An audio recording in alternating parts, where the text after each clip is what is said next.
beberapa bantuan penyelesaian persoalan dari masyarakat yang kemarin datang melapor kepada Bapak Wakil Presiden.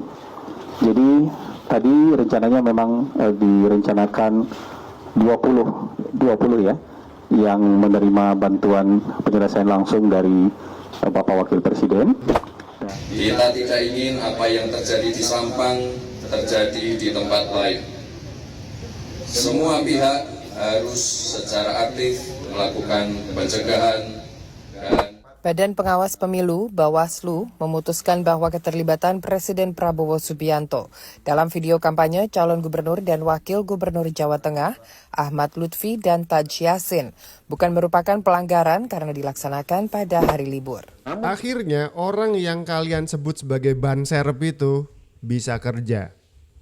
Daripada orang yang podcast ngeritik sana sini katanya gak punya pengalaman, anak ingusan, harus masih banyak belajar. Apalagi nih sebutan yang gak enak buat Mas Gibran. Banyak lah yang kita tuh kalau denger pendapat-pendapat atau komentar tentang Mas Gibran dari kubu sebelah sana tuh gak pernah enak didengar telinga. Nah kali ini soal lapor Mas Wapres, program inisiasi dari Mas Gibran yang sudah sepengetahuan Pak Prabowo tentu saja. Itu jadi kritik sana sini, katanya itu cuman program ya formalitas. Apalagi ada yang bilang itu program yang blunder karena nggak dapat izin dan seterusnya. Ini tuh sebenarnya program yang sudah menghasilkan tindakan nyata dari Mas Gibran Raka Buming Raka sebagai wakil presiden. Kemarin jubir istana mengatakan Mas Wapres itu langsung ya turun untuk menyelesaikan 20 aduan lapor Mas Wapres. Tuh kerja. Daripada yang nyinyir terus ya kan. Mending yang begini, yang kerja begini. Bersama Bapak Kepala Sekretariat Wakil Presiden dan berserta jajaran tadi baru saja mendampingi Bapak Wakil Presiden untuk menyerahkan beberapa bantuan penyelesaian persoalan dari masyarakat yang kemarin datang melapor kepada Bapak Wakil Presiden. Jadi tadi rencananya memang direncanakan 20 ya yang menerima bantuan penyelesaian langsung dari Bapak Wakil Presiden, dan ada, kalau tidak salah ada 2 atau 3 tadi yang berhalangan hadir karena sedang sakit, tapi nanti akan langsung ditindaklanjuti oleh tim. Sebagian besar persoalan tadi yang dibantu penyelesaiannya adalah persoalan penebusan ijazah, terutama yang dari sekolah swasta yang ijazahnya sudah tertahan 1 tahun, 2 tahun belum bisa diselesaikan karena persoalan keuangan. Tadi diberikan bantuan langsung untuk penebusan ijazah oleh Bapak Wakil Presiden, dan juga hadir dari Kementerian Sosial untuk menyerahkan kembali sertifikat dan data terdaftarnya sebagai DTKS, karena ada seorang ibu tadi yang karena pindah ke Bogor, kemudian dia dikeluarkan dari data DTKS. Kemudian beliau melapor ke kantor Wapres bahwa beliau dikeluarkan dari data DTKS dan minta dimasukkan kembali ke dalam data DTKS di kabupaten yang baru, domisili yang baru. Dan hari ini juga sudah diserahkan langsung dan beliau kembali terdaftar di DTKS. Ada juga perwakilan dari Kementerian Sosial tadi yang hadir. Pesan dari Bapak Wakil Presiden tadi bahwa ini adalah sesuai dengan amanah dari Presiden Prabowo Subianto untuk mempermudah layanan kepada masyarakat, sehingga lapor ini hadir untuk memperkuat ya responsifnya jajaran pemerintah dalam menangani aduan-aduan persoalan-persoalan masyarakat. Dan tidak lupa juga tadi Bapak Wapres menyampaikan satu persatu tadi ketika bersalaman dengan para penerima bantuan penyelesaian persoalan, itu bahwa bantuan ini, penyelesaian ini adalah dari Bapak Presiden. Itu yang beliau tekankan tadi. Ini semua adalah atas arahan dan bantuan dari Bapak Presiden. Tuh dengerin yang kemarin bilang katanya waduh blunder Wapres bikin program inisiatif sendiri tanpa komunikasi ke Pak Prabowo. Tuh waktu ngasih bantuan dari tindak lanjut lapor Mas Wapres programnya Mas Gibran, itu waktu ngasih bantuan tuh Mas Gibran ngomong ke penerima bantuannya, ini bantuan negara, ini bantuan dari Pak Presiden Prabowo Subianto. Mengatasnamakan Pak Presiden loh. Kalau memang tuduhan kemarin itu mengatakan Mas Wapres tuh selfish alias mau menang sendiri, mau tampil sendiri, mentang-mentang Pak Prabowo sedang ada di luar negeri, kok nggak terlihat? Harusnya harus pakai nama Mas Gibran. Ini bantuan dari saya Bu, Pak. Kan begitu. Katanya mau nampil. Ini bantuannya pun diberikan dengan adab begitu ya, sebagai wakil presiden. Dia mewakili Pak Prabowo sebagai presiden yang sah begitu, atas nama negara hadir untuk membantu masyarakat yang butuh bantuan. Ini tuh solusi. Tapi yang namanya haters, yang namanya tukang nyinyir, dia tidak akan melihat ini sisi positifnya soal apa. Solusi itu kan mengatasi masalah. Apakah dengan nyinyir mereka juga sudah mengatasi masalah sebanyak Mas Wapres mengatasi masalah ini? Paling tidak ada 20 nih. Ada 20 aduan laporan dari lapor Mas Wapres yang sudah diselesaikan gitu. Pasti mereka akan punya alasan lagi tuh. Masa cuma 20? Ini tuh negara dari Sabang sampai Merauke, pasti lapornya banyak.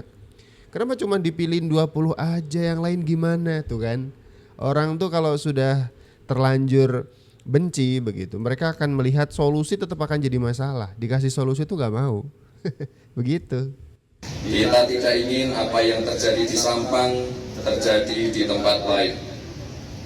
Semua pihak harus secara aktif melakukan pencegahan dan deteksi dini. Seperti yang Bapak Presiden Prabowo selalu sampaikan, Indonesia ini negara besar, negara yang kaya akan keberagamannya. Perbedaan adalah kekuatan kita. Jangan sampai karena beda pendapat, karena beda pilihan politik, lalu kemudian kita terpecah, saling hujat, saling baku hantam, apalagi sampai menimbulkan korban jiwa. Ini pesan penting ya dari Kepala Negara. Kali ini Pak Prabowo diwakili oleh wakilnya Mas Gibran Raka Buming Raka dalam apel bersama Bawaslu menghimbau kepada semua masyarakat Indonesia yang sudah punya hak pilih bahwa sebentar lagi kita akan menggelar pilkada pemilihan kepala daerah masing-masing. Tolong dipilih dengan bijak, program-program yang sesuai dengan yang dibutuhkan daerah masing-masing, pilih calon dengan gagasan yang baik, yang bagus kan begitu. Dan ada satu lagi pesan dari Mas Gibran yang bagus sekali tadi, saya garis bawahi begitu. Jangan sampai perpecahan gara-gara politik sesaat, bukan cuman juga sih, maksudnya ini penting. Tapi daripada perpecahan yang kemudian menimbulkan banyak sekali kerugian, pilkada itu kecil. Jadi jangan sampai hanya gara-gara pilihan yang berbeda di pilkada, terus sampai harus gontok-gontokan, sampai harus marah-marahan, sampai harus gak akur dengan tetangga kan gitu, jadi lucu begitu. Ini jadi pesan penting dari Mas Gibran di acara apel Bawaslu. Karena seminggu lagi nih, sekitar seminggu lagi kita akan menggelar yang namanya pilkada begitu. Namun ketentuan mengenai cuti kampanye yang menjadi syarat untuk ikut serta dalam kampanye tidak berlaku karena pembuatan video dilakukan pada hari Minggu 3 November 2024 atau pada hari libur. Sehingga tidak terdapat dugaan pelanggaran pemilihan, baik itu pelanggaran administrasi pemilihan maupun tindak pidana pemilihan. Bawaslu juga telah melakukan penelusuran terkait video tersebut dan menambahkan bahwa menurut undang-undang yang berlaku, selain syarat untuk mengambil cuti, Presiden juga diperbolehkan berkampanye selama tak menggunakan fasilitas negara sebagai Presiden kecuali fasilitas pengamanan. Badan Pengawas Pemilu (Bawaslu) memutuskan bahwa keterlibatan Presiden Prabowo Subianto dalam video kampanye calon gubernur dan wakil gubernur Jawa Tengah, Ahmad Lutfi dan Taj Yassin, bukan merupakan pelanggaran karena dilaksanakan pada hari libur. Namun ketentuan mengenai cuti kampanye yang menjadi syarat untuk ikut serta dalam kampanye tidak berlaku pada... Oke, clear ya teman-teman semuanya bahwa gonjang-ganjing yang akhir-akhir ini kemudian dijadikan bahan oleh kubu seberang dari Pak Prabowo berusaha untuk menyerang Pak Prabowo. Pak Prabowo kok kampanye presiden ini, kenapa turun tangan harus mengkampanyekan, mempromosikan Ahmad Lutfi dan juga Taj Yassin yang jadi bacagub dan baca wagub di Jateng gitu. Ini kok bisa? Ini pelanggaran, gak bisa kayak begitu. Wah, kasihan yang lain gitu. Ngomong-ngomong soal itu juga, terus Andika Perkasa ditanya, bagaimana pendapat Anda tentang Pak Prabowo yang mempromosikan Ahmad Lutfi? Dia jawabnya begini, ya kami sih pengen juga dikampanyekan, di endorse gitu juga pengen juga. Jadi lebih ke menunjukkan pengen gitu ya. Nah ini clear ya sekarang ya, Bawaslu tanggal 20 November sudah mengumumkan hasil dari penelusuran, bukan penelusuran yang gimana-gimana, tapi hasil dari apa istilahnya ya, mempelajari situasi dari kampanyenya Prabowo yang mengkampanyekan pasangan Lutfi Yassin di Pilgub Jateng. Nah ini menurut Bawaslu tidak ada pelanggaran, jadi mohon ini yang kubu sebelah tahan dulu. Udah kalau kayak gini masih ada ini alasan lagi. Waduh, Bawaslu udah disetir tuh kan. Pasti begitu, pasti begitu. Bawaslu sudah tidak netral lagi. Giliran MK nurunin ambang batas untuk maju pilkada ya kan, dimana ada partai yang diuntungkan soal itu, kemudian bilang akhirnya MK kembali kepada jalurnya yang benar. Emang nggak mau salah aja mereka, karena ini putusan ya, jadi kita harus hormati semuanya bahwa Bawaslu akhirnya memutuskan video Prabowo bersama Lutfi Yassin bukan pelanggaran pemilu. Lapor Mas Wapres. Nah, kami ingin menyampaikan di sini bahwa program lapor ini dibentuk untuk merealisasikan kebijakan no wrong door policy. Maksudnya apa? Maksudnya menjamin masyarakat agar pengaduan masyarakat lewat satu jalur yang pasti akan dapat didengarkan dan kemudian bisa di follow up. Karena kita tahu teman-teman sekalian, untuk bisa melaporkan satu permasalahan, jika kemudian tidak ada satu kanal khusus, ini akan menyulitkan masyarakat. Bagaimana masyarakat bisa melaporkan hal-hal kesulitan yang mereka alami jika mereka saja tidak mengetahui kanal yang tepat harus melapor seperti apa. Dan tentunya juga dengan pelaporan seperti ini, masyarakat yang ingin ditolong tidak bisa tertolong. Jadi apa yang dilakukan ini adalah untuk memaksimalkan sebenarnya bagaimana penyelenggara negara dapat mengelola pengaduan dari masyarakat secara sederhana, cepat, tepat, tuntas, terkoordinasi dengan baik, dan tentunya juga ya, kami lanjutkan, dan tentunya juga bagaimana penyelenggara negara memberikan akses untuk partisipasi masyarakat dalam menyampaikan pengaduan. Serta yang paling terutama adalah meningkatkan kualitas pelayanan publik. Dan maksud tujuan dari lapor Mas Wapres dari Mas Wapres ini adalah program pemerintah. Yang artinya di sini ada Presiden Prabowo, ada Mas Wapres Gibran Rakabuming Raka, dan juga berbagai jajaran pemerintahan yang ada di dalam program lapor Mas Wapres ini. Oke, clear ya. Ini adalah keterangan dari tenaga ahli utama kantor komunikasi presiden atau Presidential Communication Office (PCO). Dia menjelaskan bahwa program lapor Mas Wapres itu tidak seperti yang dituduhkan kubu seberang yang menyerang Mas Gibran, katanya atraksi waktu Prabowo di luar negeri. Katanya menyebut Mas Gibran itu curi start, curi panggung gara-gara Pak Prabowo nggak ada di dalam negeri. Kemudian Mas Gibran tuh pengen nampil. Itu tuduhan yang tidak berdasar ya. Pastinya ini sudah dikoordinasikan, bahkan menurut Prita Laura, tenaga ahli utama kantor kepresidenan, ini program pemerintah ya. Jadi jangan tuduh yang macam-macam. Cuman gara-gara ini Gibran yang lagi unjuk gigi, kalian tetap melihat solusi yang dihadirkan Gibran sebagai sebuah suatu yang salah.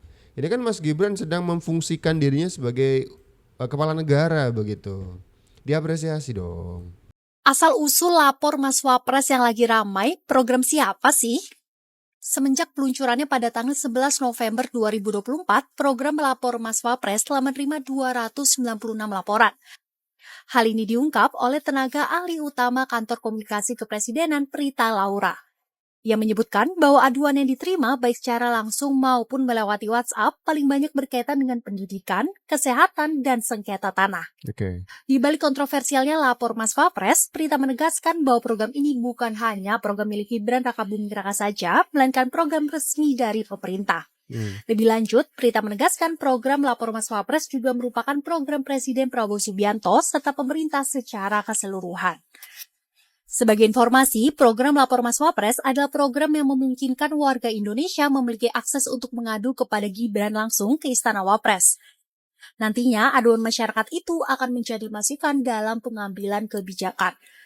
Ini kan jadi satu niat yang baik ya dari pemerintah, berusaha untuk mendengar secara langsung apa keluh kesah dari rakyat, apa keluh kesah yang muncul di tengah-tengah masyarakat, dicatat, dipelajari, dan kemudian dijadikan kebijakan. Biar kebijakan itu tidak terkesan uji coba gitu. Jadi pertama-tama tuh mendengarkan dulu sebenarnya masalah rakyat itu apa, dilaporkan ke lewat kanal lapor Mas Wapres ini. Begitu. Ini efektif nih. Barusan dilaporkan ada 20 aduan laporan yang secara langsung ditangani oleh Mas Wapres, sudah diselesaikan. Kan efektif berarti. Tapi maksudnya works gitu, ada efeknya, ada masalah yang terselesaikan. Nah untuk efektivitas, nah mungkin kita bisa kritisi, kita bisa kaji, kita bisa komentari nanti biar lebih efisien, efektif bagaimana. Karena Indonesia kan luas nih, dari Sabang sampai Merauke. Kalau semua orang jadi curhat ke Mas Wapres, kasihan Mas Wapresnya, kan begitu. Bagaimana juga nanti pemerintah daerah masing-masing juga punya sumbangsi yang sama. Ini ada prototipe yang sudah dikerjakan Mas Wapres, mungkin bisa diduplikat, bisa diuji coba di daerah masing-masing, biar pemerintah daerah juga bisa langsung, kan deket tuh pemerintah daerah dengan rakyatnya. Daripada Mas Wapres kan di pusat nih, kan pemerintah daerah bisa lebih gercep untuk bisa mendengar terus action langsung dengan apa yang dikeluhkan oleh rakyatnya. Begitu, ini tuh permulaan. Jadi ini sesuatu yang bagus. Sesuatu yang bagus buat para orang dengan penyakit hati, emang salah mulu ini, salah terus.